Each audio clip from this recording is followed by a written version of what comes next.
Nanmanikkadigai TNPSC repeated questions. இந்நூலில் வலியுறுத்தப்படும் சமண சமய கருத்துக்கள் யாவை? ஆன்சர்: புலால் உண்ணாமை, பொய்யாமை, கொல்லாமை. புலால் உண்ணாமை, பொய்யாமை, கொல்லாமை.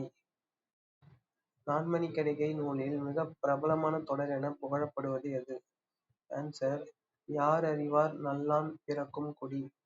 ஒரு நல்லவன் எந்தக் குடியில் பிறப்பான் என்று எவருக்கும் தெரியாது என்பது இதன் பொருள்.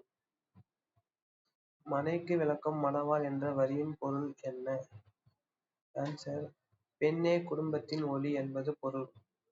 அதாவது ஒரு இல்லத்திற்கு பெண்ணே ஒளியாகத் திகழ்கிறாள் என்பது இந்த பாடலின் கருத்து. நான்மணிக்கடிகை இந்நூலில் யாருக்கு அறிவில்லை என்று இந்நூல் சாடுகிறது? ஆன்சர்: காமமுற்றவர் மற்றும் கள்ளுண்டவர். சிற்றின்பத்திலும் மதுவிலும் மூழ்கியவர்களுக்கு நல்லறிவு இருக்காது என்று இந்நூல் கூறுகிறது. நான்மணிக்கடிகை தகைசால் புதல்வர் யாருக்கு பெருமை சேர்க்கின்றனர்? ஆன்சர்: பெற்ற தாய்க்கு. அதாவது நல்ல குணங்களைக் கொண்ட பிள்ளைகள் தம் தாய்க்கு பெரும் புகழை தேடித் தருகிறார் என்பது இதன் பொருள்.